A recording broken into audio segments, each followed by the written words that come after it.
Today we're looking at why study the Civil War. Hello, welcome to the Daily Bellringer. Please don't forget to subscribe and take a look at the questions down in the description. Also, I'd love to see your answer to question number 5 in the comments below. So today, I'm not necessarily hitting a specific historic topic, but rather giving you reasons why it's worth your time to study the American Civil War. Probably for weeks and weeks and weeks, your history teacher, or you've heard your history teacher relating everything to the Civil War. Throughout this whole time period of sectionalism, or this antebellum period in American history, we've been heading for this huge catastrophic event.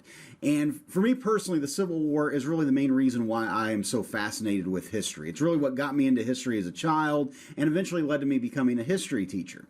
I grew up not far from the battlefield at the Battle of Wilson's Creek in Missouri, so I went there several times as a child. I remember my father taking me to all kinds of different Civil War sites as a kid, and so it really made this love of history really grow in me. So let's get down to it. Why should you study the Civil War? Number one, the Civil War settles the issue of slavery once and for all. Think about this evil of slavery that's been allowed to exist and thrive in the United States ever since, Europeans crossed over here to this new continent, bringing slavery with them. And at the time of the Civil War, it's estimated that 1 in every 10 people in the United States was owned by someone else. That's just an amazing statistic.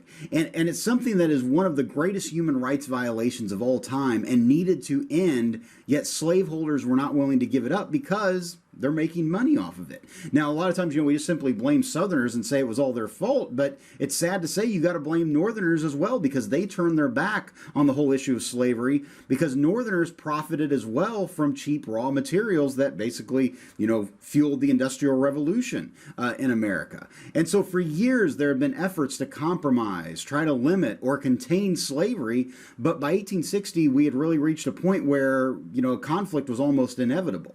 And so through a lot of bloodshed and sacrifice, slavery is finally done away with the passage of the 13th Amendment.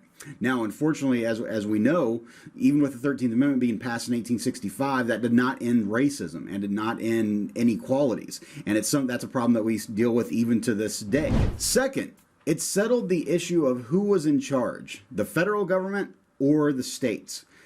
We got to go back and think about, the Constitution. Remember, all the way back to the Constitution, when the Founding Fathers were writing it, a lot of them were fearful that the federal government was going to become too powerful. And they did not want too powerful of a federal government because they just lived underneath a king. And so it was kind of left up to interpretation who really had the power, the states or the federal government. And there were a lot of southern states that had, of course, been challenging the federal government, been arguing that they didn't have to follow federal law. And so here in the Civil War, the federal government kind of finally puts their foot down and says, no, we are the ones in charge. It establishes that the federal government is the one who really has the ultimate authority. Third, this was a war that pitted brother against brother. Americans fighting Americans. And you got to think about, what has driven Americans to fight other Americans? And two, this is a war that's, not being fought on some distant battlefield on, in some other continent or anything like that.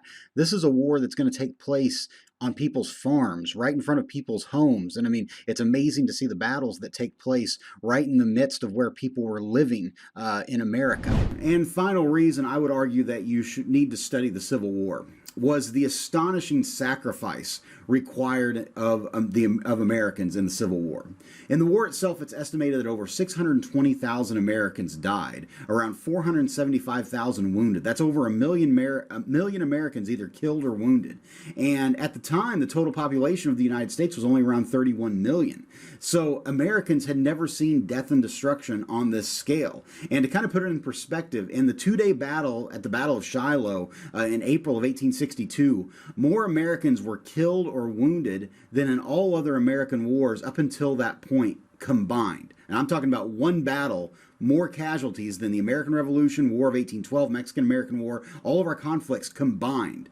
And the thing is, it got worse from there. It's not like it got any better. The estimate is 2% of the population was either killed or wounded in the war. Also, you'll find in the Civil War, there's all kinds of just, interesting little tidbits of history that come out of the Civil War. Just amazing little stories or inventions that come out of the Civil War. So, again, the Civil War is just an amazing time. And I hope you recognize the importance of the Civil War in American history. You could not truly have an understanding of American history without understanding this catastrophic, terrible event that was pivotal in the formation of our nation and pivotal in changing the fabric of our nation. So, again, as we go through the Civil War, I hope you can appreciate how important this episode of history is. And so, with that, hopefully you learned something, and thanks for watching.